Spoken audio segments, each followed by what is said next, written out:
to another live stream. Yeah. Because I couldn't come with a creative title, I just said that put in. Well, you can see the title. Another day, another live stream.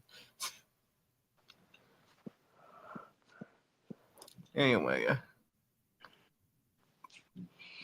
how's your day been? It's been fine. All right.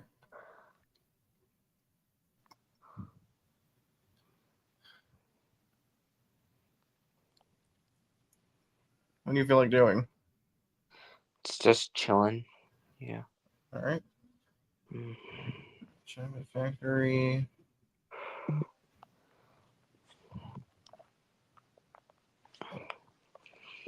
Need him back. Oh yeah, right. Ugh. Well, this got interesting. Freaking Yin Yang's not hopping on. So, Oh. who's maybe Katie can hop on? I don't know. It depends.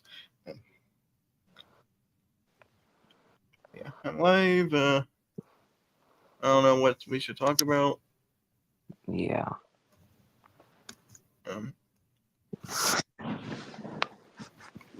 Hopefully, no trollmakers will try to ruin the stream. Yeah.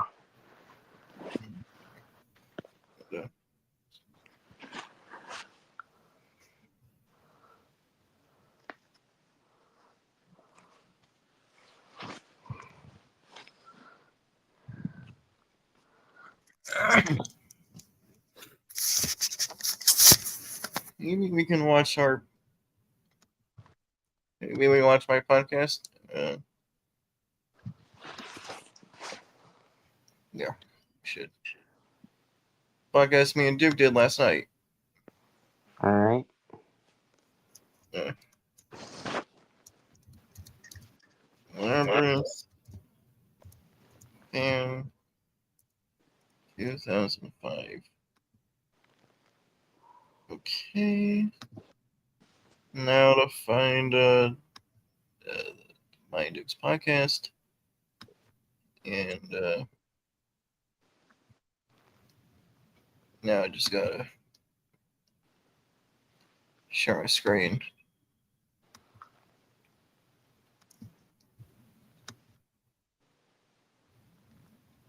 Guys, it's been a while again.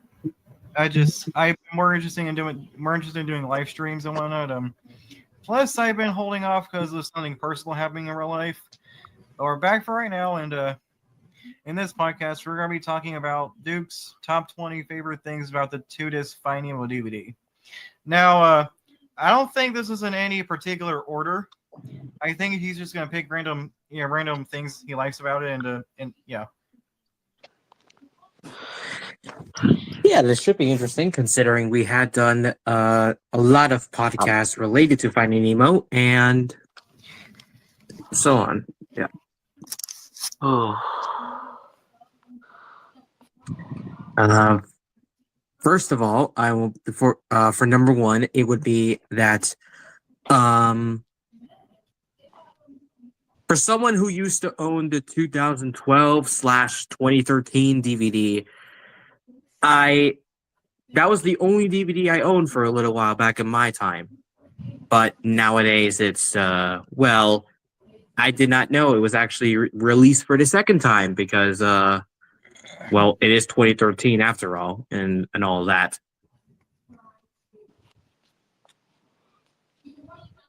Now, I can't say I hate the 2013 release because, you know, considering it was released on Blu-ray for the first time, since, you know, because to coincide that Finding Nemo was released in 3D theaters in 2012 for a limited time, and all of that.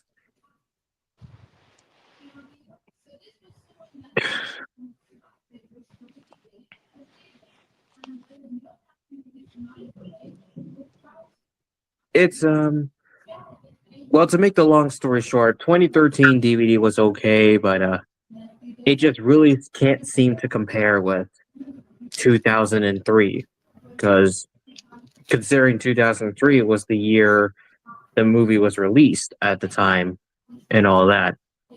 And of course, this is like before, and of course, the difference with 2013 is that it has the Disney's Fast Play system, and it has a lack of bonus features compared to what we have originally back in the day. Mm-hmm. Yeah, I agree, man. Like, the 2003 DVD will always be the best Finding Nemo DVD to ever exist. Exactly. I mean, number two brings us to the menu screen. While 2013 is relaxing and soothing because of the background music, it still just can't seem to catch the. It just can't seem to catch the remedy of what it is like. It just really can't. Because what you get in disc one is an introduction from the original voice talent of Albert Brooks and Ellen DeGeneres. 2013 is just ambience. Yeah. What do you think of this so far? Number 3 brings us to, for anyone who has owned Finding Nemo for a long time, nice. The 2-disc DVD, it gives you 2 options. Disc number 1 brings you to widescreen. You can watch the film in a widescreen format.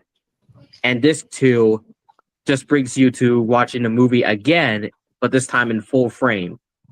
And I just think that's actually like a very interesting idea, because it's like you don't have to necessarily spend like at least $20 buying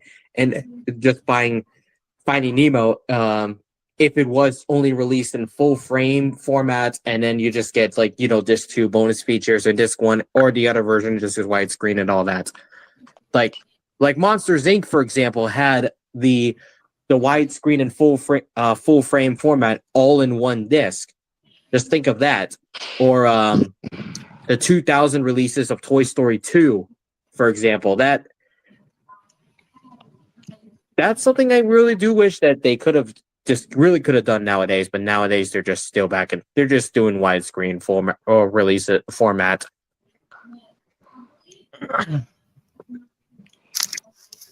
And disc number 2 brings us to something that you don't usually see in disc 1. Some people may be questioning, why aren't the previews in disc number 1? They're actually in number 2. Mm-hmm.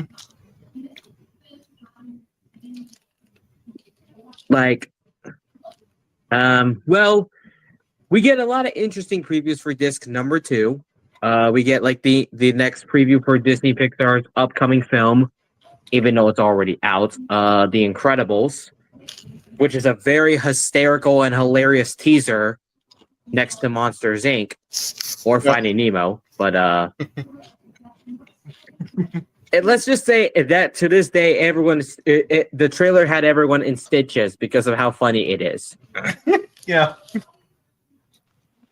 Number 2 brings us to a Disney animated film that, unfortunately, like most Disney 2D hand-drawn animated features, unfortunately was a box office failure.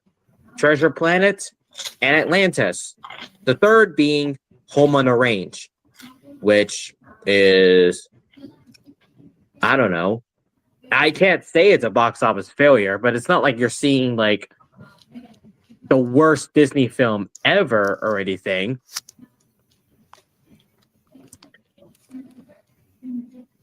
I mean, I think Home on the Range is underrated. Same thing with The Wild. Yep. I was about to say The Wild is definitely underrated indeed. Though I just can't see the difference of why people hates it more than people just hates it and just saying it's a copy of Madagascar. It's like Madagascar because it has the same plot. But unlike Madagascar, you get tons of differences.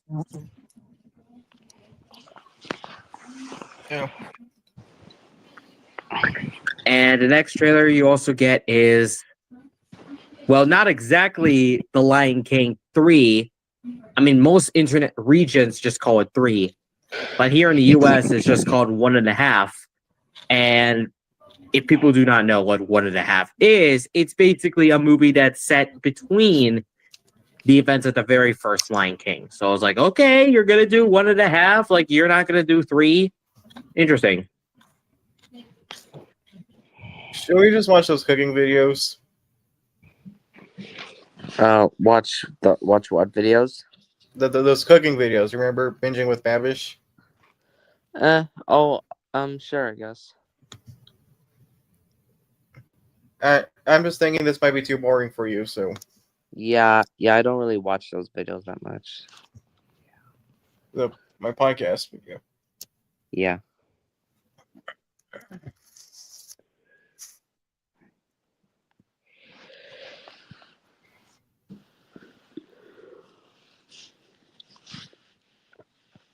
I'm gonna just scroll down, find whatever video I want to put on. How about Tyler's the menu? Of course, I gotta skip the intro because of copyright. Mhm. I'll watch Tyler's bullcrap first. Okay. I use PayPal to buy this ticket. I'm paying it off. I love you, Will Ferrell, but I hate Yeah. ads.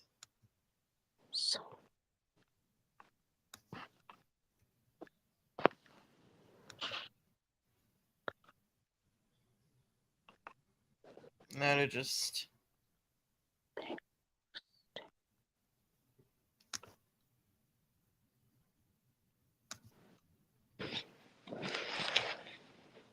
Taking a look at Tyler's bullshit from the menu, one of the more harrowing foodie film experiences that prods us in our collective imposter syndrome and lets us vicariously experience our worst nightmare, getting up on stage and having no idea what you're doing. So first up, the protein in question, lamb, which is Frenched and cut into double chops. Now, I don't want to waste too much lamb on the screen accurate version, so I'm only going to do 3 ribs. To French these, we want to place a cut across the point where we want the bones to end, then continue cutting between the bones and the skin to remove. Then we're going to cut the thin strips of meat and sinew from between the bones, right down to the point of the initial cut, and try to remove as much of the lamb from the now exposed bones as possible before beginning to scrape the bones with your knife to remove the thin final membrane. Once the bones are uniform color and squeaky clean, you got yourself a Frenched rack of ribs, from which I'm going to remove the skin and excess fat from the top and separate into individual chops. I know that Tyler's were double chops, but I don't ultimately think that's going to make a big difference. Next up, the leek, which was simply sliced. Tyler used the entire unwashed leek, but because leeks' interiors are so dirty, I'm going to stop there for the sake of sheer edibility. Next up, the shallots, which were haphazardly chopped, some with the skin still on. And lastly, a big hunk of butter dropped into too hot a pan. Once that's good and melted and maybe slightly burned, I'm going to start by adding my double aromatic combo of shallots and leeks, allowing these to cook for an indeterminate period of time until they're, I don't know, softened or something. Then, in amongst the vegetables, we're going to add the lamb, making an attempt to nestle it down between the other stuff so that it can boil in butter and at least gesturally be cooked. After about 3 to 5 minutes, just enough time so that the lamb picks up some nice gray color and it's definitely not cooked through, we're heading straight to plating. No seasoning nor garnish is necessary. Arrange the chops over top, and there you have it, Tyler's bullshit, which, while it has its shortcomings, is on the table in less than 20 minutes. But how's it taste? I'm going to make myself a bite here of the very rare lamb and the partially cooked leek, and I can tell you that Chef Slovic's critiques were really spot on. It's really quite bad. Raw lamb, runny butter, and dirty vegetables. So can we make something salvageable out of these star ingredients? I'm going to start by filling an ice cube tray with olive oil in a seemingly random pattern and throwing those in the freezer to solidify for at least a few hours. While that's happening, we can take the very necessary step of cleaning our leeks. After cutting off the roots on the bottom, trimming them to a uniform length, and slicing them in half lengthwise, we're going to rinse them thoroughly in a big old bowl of water. As you can see, there's a huge amount of yuck that we don't want to end up in our yum. Now, once we've patted the leeks dry, we're going to place them in a vac-sealed bag. Then we're going to fill the spaces in between the leeks with a sliced preserved lemon, which has a much more mellow flavor than its fresh counterpart, 2 large cloves of crushed garlic, and our olive oil ice cubes, which we froze so we could more easily vac seal the bag without all the liquid getting sucked out. And since it wouldn't be a chefy dish without some sous vide, That's where these guys are headed, a 185 Sorry degree for Fahrenheit that. water It's bath for just my 40 minutes, ear during which feels time we can weird. prep our Yep. lamb, which I'm going to roast and crust. I want to keep the predominant color of the dish green, so I'm pulsing 2 cups of pistachios in a food processor until they're coarsely ground, and tossing them with a half cup of panko breadcrumbs. The roast itself is getting the same French ribs treatment, and before crusting, it's going to get lightly seasoned with kosher salt, rubbed down with a little bit of vegetable oil, and seared in a ripping hot cast iron skillet. Just enough on each side to introduce a little color, Maillard reaction, and by extension flavor to its exterior, so blast it as quickly and as hotly as you possibly can. Then once it's cooled off for about 10 minutes, we're going to brush down the meat evenly with a mixture of 2 parts white miso to 1 part Dijon mustard. This is going to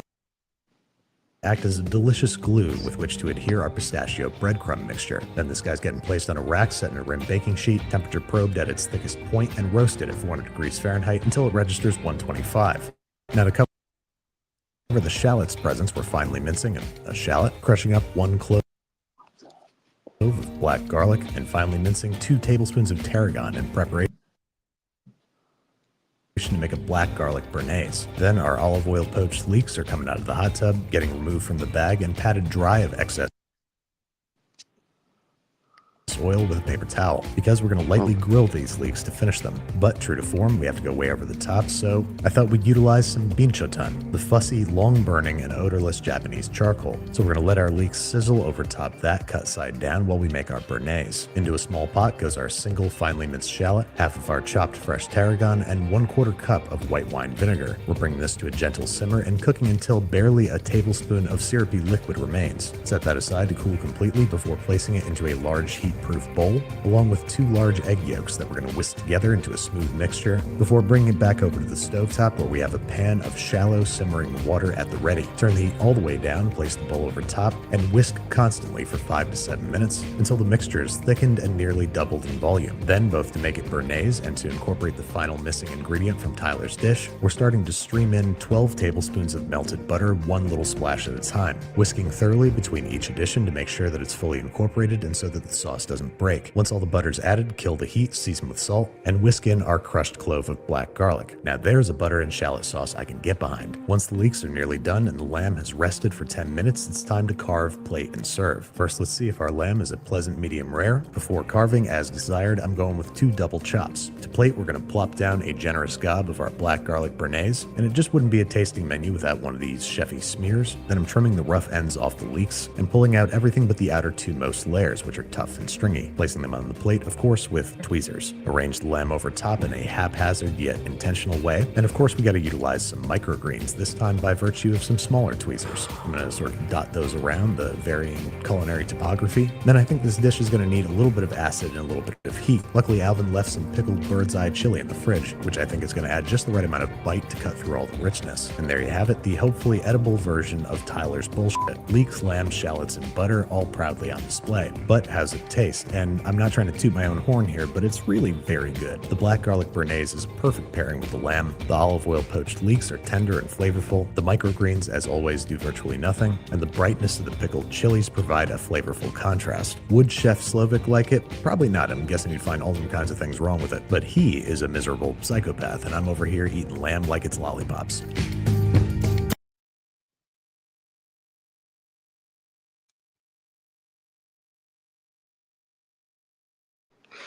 Okay. You know, he did a South Park one. Oh, really? Huh. Yeah. You want to see it? Sure.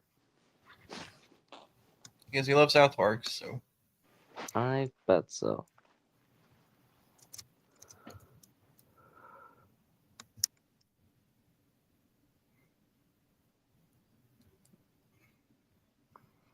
To avoid copyright, my sound's gonna be off, for the beginning. Alright. As Ooh, usual. South Park. Oh, I want you to check out my new wow.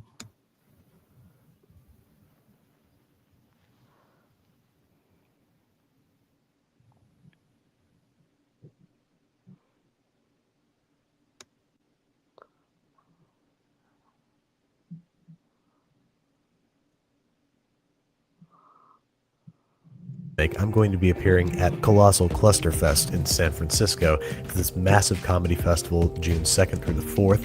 It's headlined by Jerry Seinfeld, Bill Burr, Kevin Hart, and I'm going to be participating in a South Park-style chili con carnival cook-off. More information on that after the episode, but for now it's time to make Chef's chocolate salty balls, exactly how he described them in the song, which starts with 2 tablespoons of cinnamon, 2 or 3 egg whites, half a stick of butter melted. Oops, I forgot he specifies to stir it with a wooden spoon.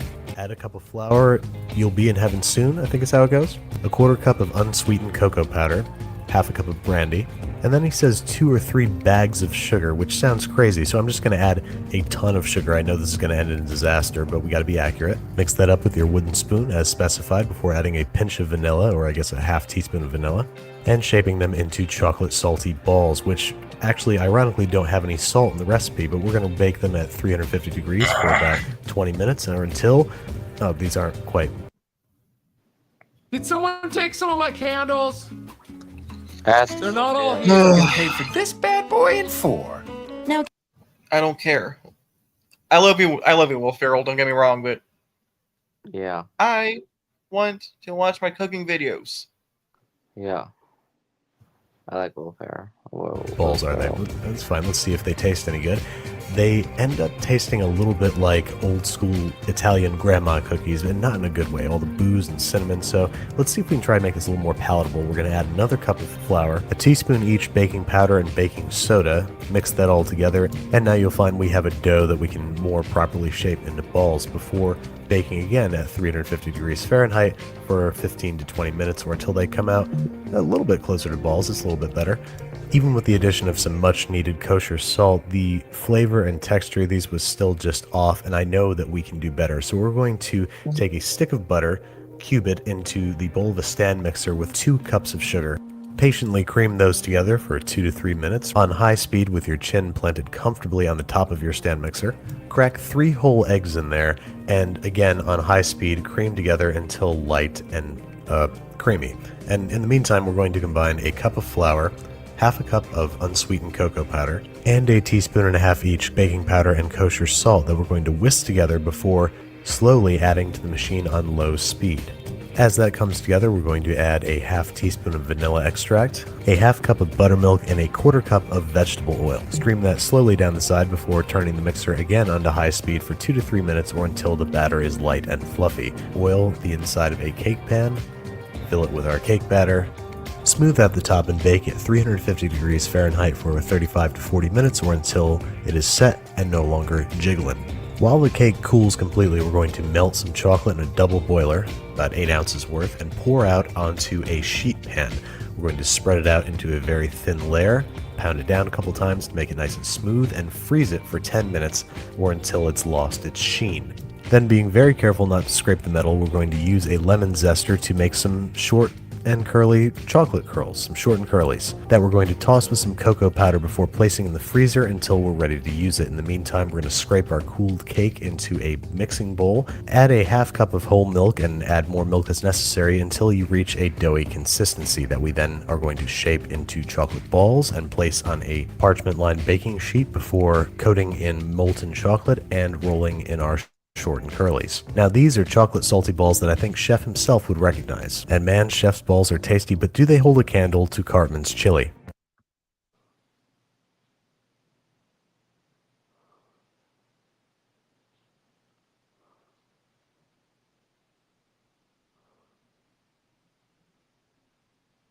We're making chili out of Cascabel chilies, Guajillo chilies, Ancho chilies, and Scott Tenorman's parents.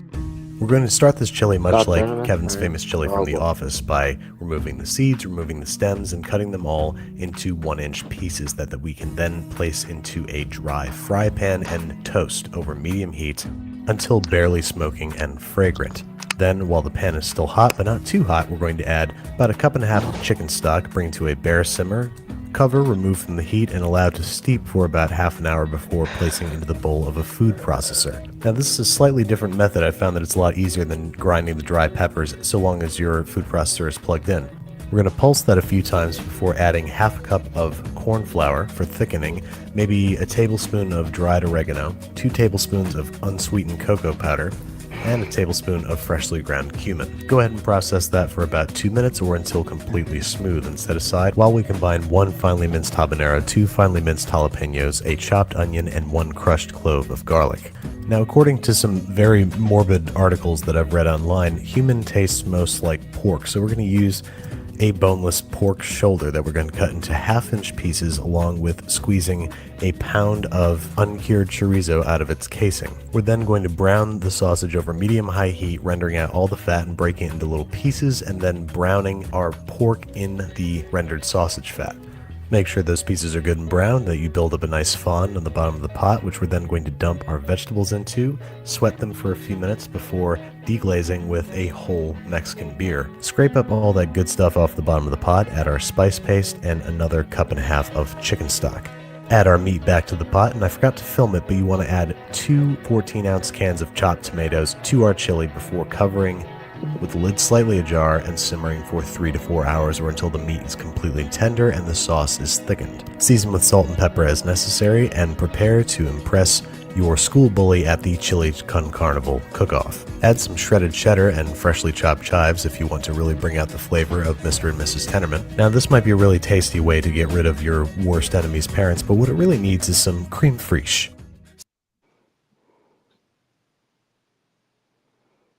Wow.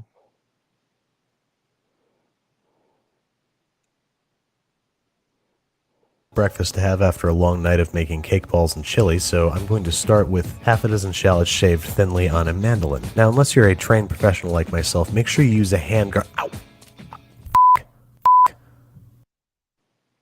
I use PayPal to buy this ticket. I'm paying Come it off over time. on! And I get 5% cash. We were at the best part where he was cussing.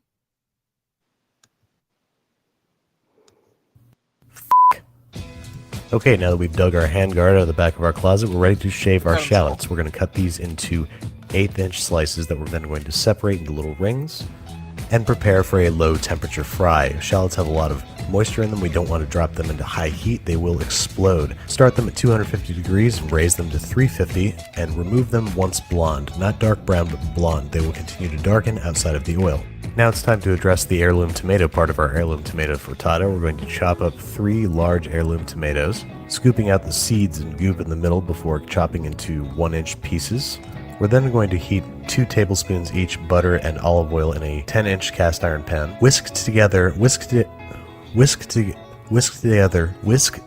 6 eggs with 1 cup of milk, salt, pepper, and 4 ounces of crumbled goat cheese. Stir just to combine. Work on your enunciation and place the butter and olive oil over medium-high heat until foaming subsides and add 1 small chopped shallot. Saute over medium heat until softened and add 1 crushed clove of garlic and saute for an additional 30 seconds or until fragrant. Add our chopped heirloom tomatoes, increase the heat to medium-high, and cook until most of the liquid has evaporated and the tomatoes are soft. Then add our egg and goat cheese mixture. Over medium heat, constantly drag your wooden spoon across the bottom of the pan. This creates a smaller curd and thus more tender eggs later on. Once the eggs become thick, place in a 350-degree oven for 15 to 20 minutes or until the eggs are set. Hack yourself off a slice, plate it up with some fried shallots, some freshly chopped chives, and let's dig in. Oh, wait a second, I think I'm forgetting something.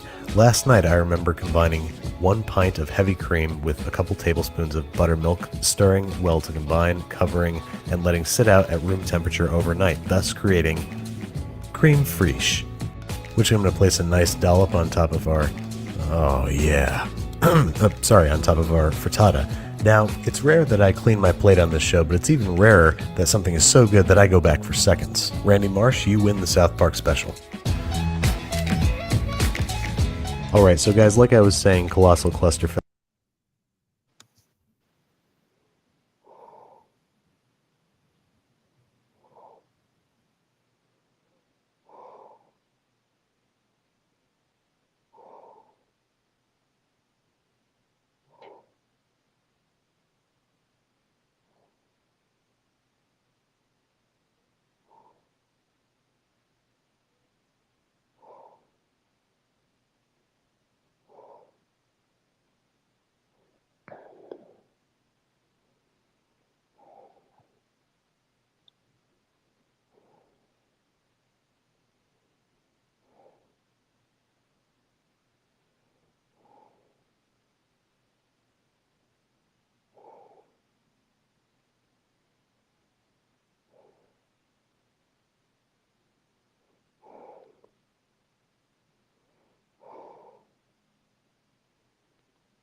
All right.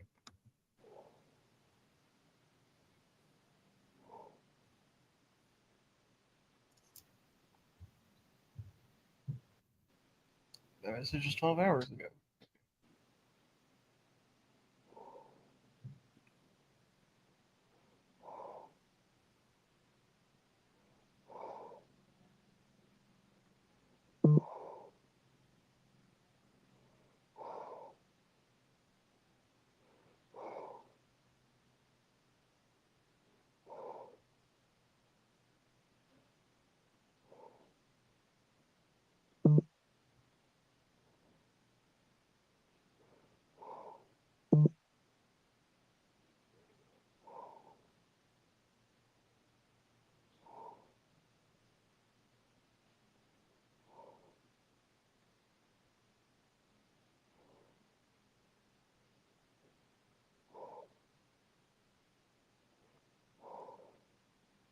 Okay, you're still here. It's dead silence, so I was awkward silence. I had to make sure you were still here. Yeah. Is the sound off? Yeah, it is. All right. What do you want to watch next? I don't really know, honestly.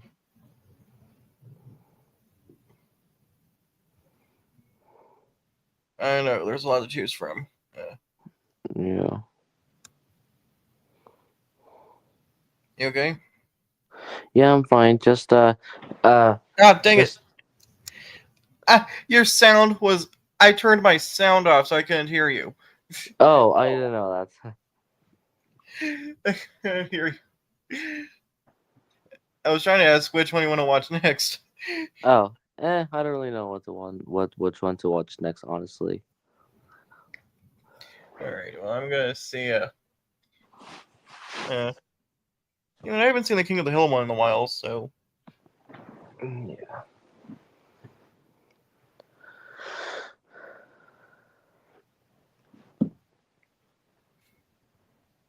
Okay. Mm-hmm. Again, that means I gotta turn the sound off because I don't want to get copyrighted. Did someone take some of my candy? Will Ferrell. Well, Farrell, you're amazing. Okay, don't get us wrong. But please, let me see my cooking videos. Mm-hmm.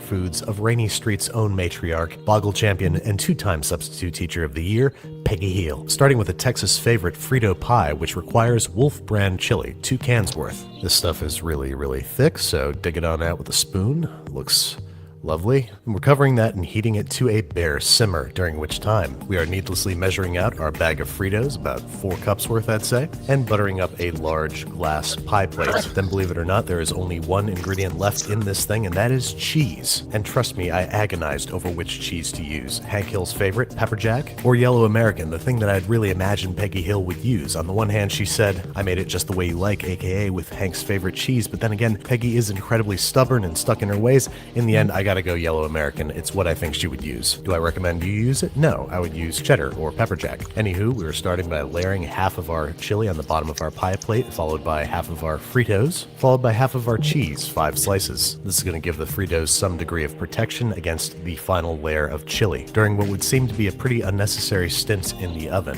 375 for 20 minutes, according to every recipe I could find. 20 minutes later, and it emerges looking darker. And at this point, we are applying one final layer of cheese and, of course, Fritos. Then we're popping it back in the oven for another 5 minutes just to get everything all melty and to crisp up the top layer. And that's it. We just gotta let her cool off for 5 minutes before scooping and serving. Now, I know you guys were probably expecting me to remake this with homemade tortilla chips and artisanal cheeses and hand-curated chili, but Frito pie is a recipe that does not need improving upon, except for maybe the cheese. This ended up being really gluey and dry and kind of gross. So bring it to your next Texas potluck, but do yourself a favor and use cheddar. Next up, we're taking our best approximation at Spa Peggy and meatballs. If I had to guess, I'd say that Peggy made meatballs the same way that every mom did back in the 90s. Store-bought ground beef, egg, breadcrumbs, splash of milk, little sprinklings each of garlic powder, onion powder, oregano, and dried basil, all the usual meatball suspects. Like most things in life, we are seasoning with salt and freshly ground pepper, and then it's time to mix this whole affair together by hand. Oh, wait a minute, I almost forgot the most important part, just the right amount of Parmigiano cheese. And I'm assuming that she uses this junk that comes in a bottle. Anyway, once we've got our meatball dough did I just call this meatball dough? I guess that's what it is. Once we've got our meatball dough well kneaded, it's time to divide into small mouth-sized balls. And Peggy never makes any claims to be Italian, so I'm guessing that she's baking her meatballs instead of frying them. While those bake at 400 degrees Fahrenheit for 15 to 20 minutes, we're gonna make an ultra-simple tomato sauce. I would have bet any amount of money that she would use jarred sauce, but she mentioned adding just the right amount of sugar. So we're finely mincing an onion, sweating it, adding garlic at the last second, sauteing for 30 seconds or until fragrant, and then adding a can of crushed tomatoes. And then we're gonna simmer that for at least 30 minutes. Now, the only reason people add sugar to tomato sauce is to attempt to combat acidity, which doesn't actually work, but it does help round out and mask the acidity of undercooked sauces. So once you've got this seasoned with salt, pepper, and sugar to your personal taste, it's time to add the meatballs back to the sauce. This is both going to finish cooking them, and it's going to lend some of their meaty flavor. So we're making sure these guys are well coated, and we're covering and simmering for another 15-20 minutes. Once those are almost done, it's time to get our pasta cooking. I've got some thin spaghetti here that I'm going to boil for 1 minute less than is recommended to me by the manufacturer's suggested cooking instructions, reserving a half a cup of pasta water towards the end of cooking. This is going to help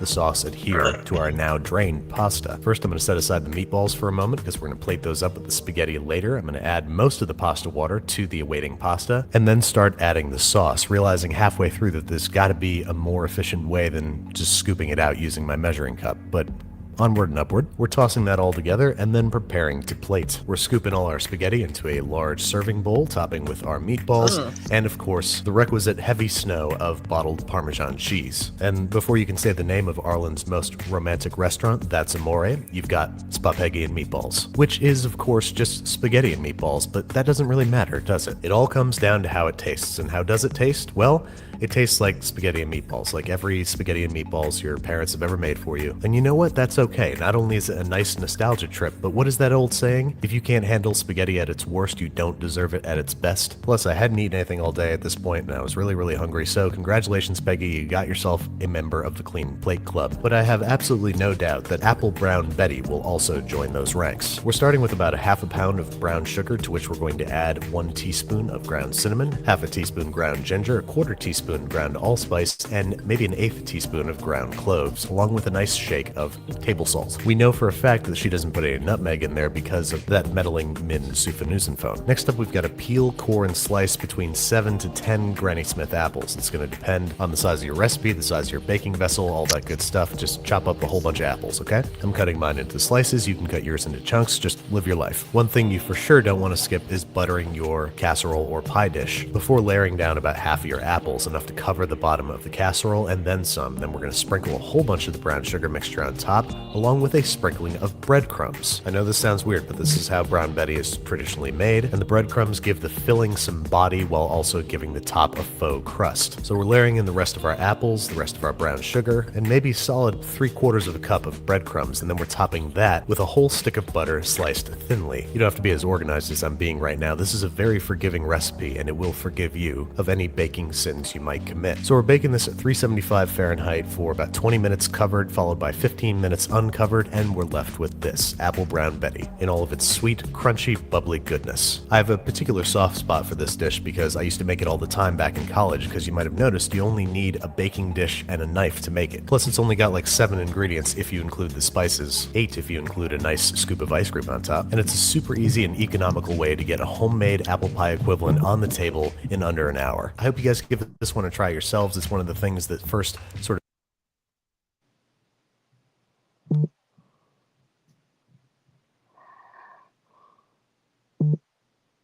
Okay.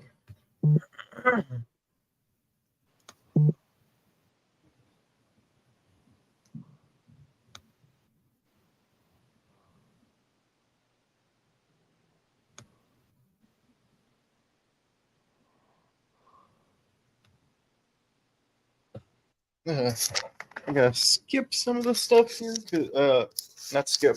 I gotta skip the intros, of course. Because I don't want to get in trouble with the YouTube copyright. You know.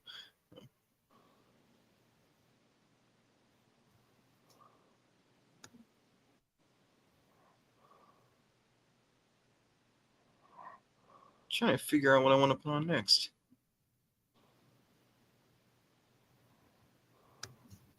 Screw it, I'm putting on Bubble Bass's order.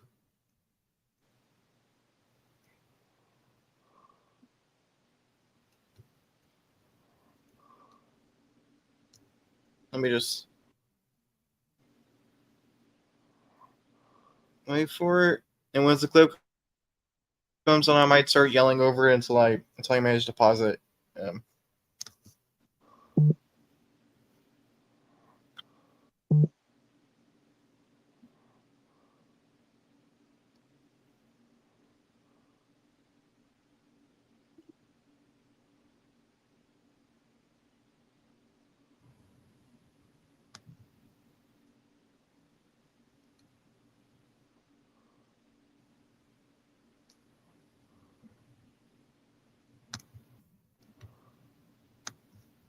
I'm just gonna stop sharing until my computer's Wi-Fi. No, Oh yeah. I'm gonna get copyrighted. Oh no. This is good. It's my computer's Wi-Fi that's causing this. Yeah. I wonder if someone's gonna join. The Wi-Fi is at medium signal. Okay. I'm gonna try again. Hopefully, just hopefully. We're just gonna watch a SpongeBob SquarePants special. Okay. It's a compilation of videos we did where we made all the SpongeBob stuff. Yeah. All right then.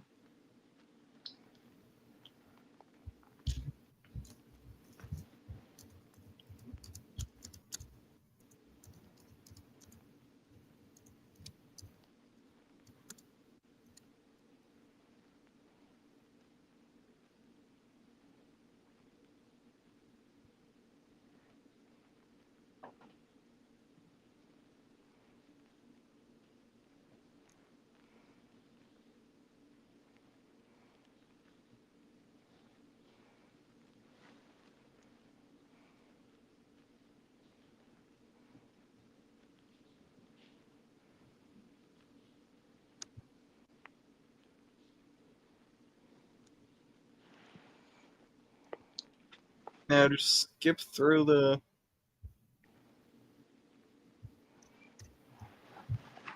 Okay, I gotta share my screen first.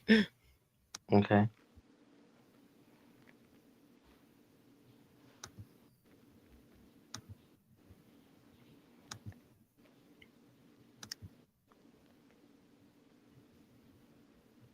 Okay.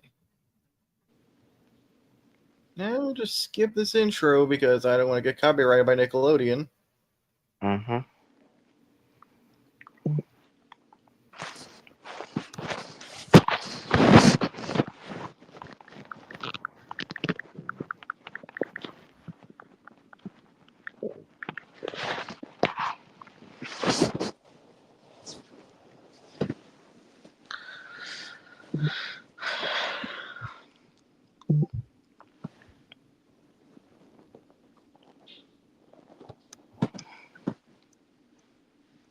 Guys, welcome back to Binging with Babish, where this week, at your behest, we're making a quadruple deluxe burger, double batter fried, with extra mayo and served on a stick. So first things first, we gotta make some special sauce. We're starting with equal parts mayo and ketchup, maybe like 1/3 of a cup of each, and then ideally we want to add relish.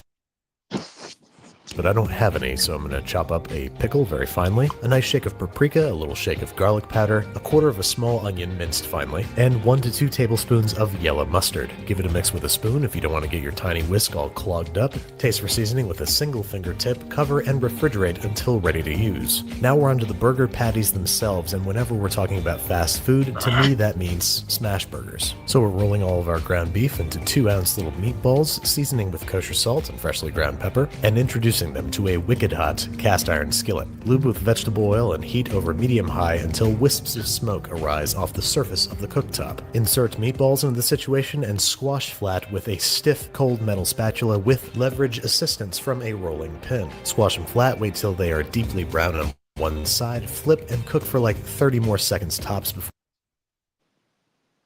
topping with cheese, stacking high, and removing from the heat. I know these burgers are a little small. I meant for this to be a practice round, but it came out so good I decided to roll with it. And these are deluxe burgers, which means lettuce, tomato, pickle, onion, and of course a generous smear of our special sauce. And based off its height alone, I'm guessing that it was a quad burger, so we're stacking 2 more patties on there atop a secondary bun, loading up with all the requisite toppings and slathering our top bun with sauce. And there you have it, a serviceable fast food burger that's relatively healthy compared to the one that we're about to make. For our deep frying batter, we are combining half a cup of cornstarch, half a cup of all-purpose flour, a teaspoon of baking powder, a teaspoon of kosher salt, 3/4 of a cup of lager, and a 1/4 cup of vodka. In a large bowl, whisking gently to combine so as to not build up too much gluten in the batter. And I forgot this is a Krabby Supreme, so why don't we throw some bacon on there before we skewer the whole thing. You know what? Screw it. My computer is being uncooperative, so.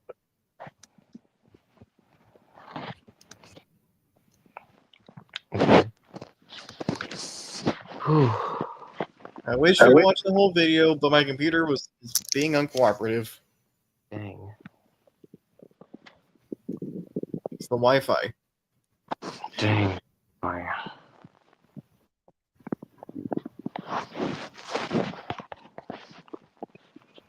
Hmm.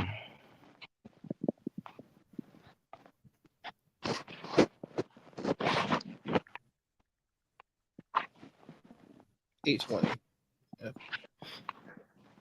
Yeah.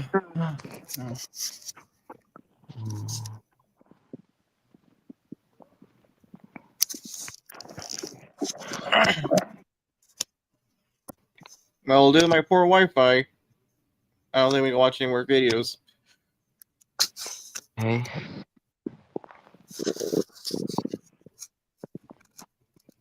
What should we do? I don't know, honestly. I'm sure HP isn't waiting around anywhere to freaking harass me, because I'll be pissed. Yeah, he's not around here. Good. Trying to find something to do here. Yeah.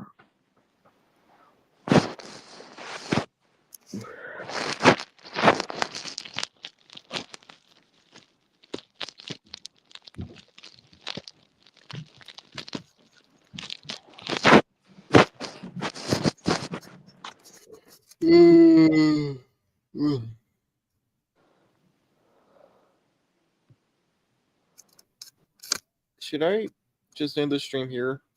Yeah, I think I have to go right now. I got a lot of busy things to do. Alright. Alright, see ya. Here. Well, guys, I know this is a very short stream, but I'm getting kind of tired, and my computer, my Wi-Fi is bad, so I have to see you all next. I have to redo. We have to try again tomorrow. Maybe more people will join in, and maybe the Wi-Fi will be good. See you tomorrow, or next time, whatever time I feel like going live. Yeah, see ya.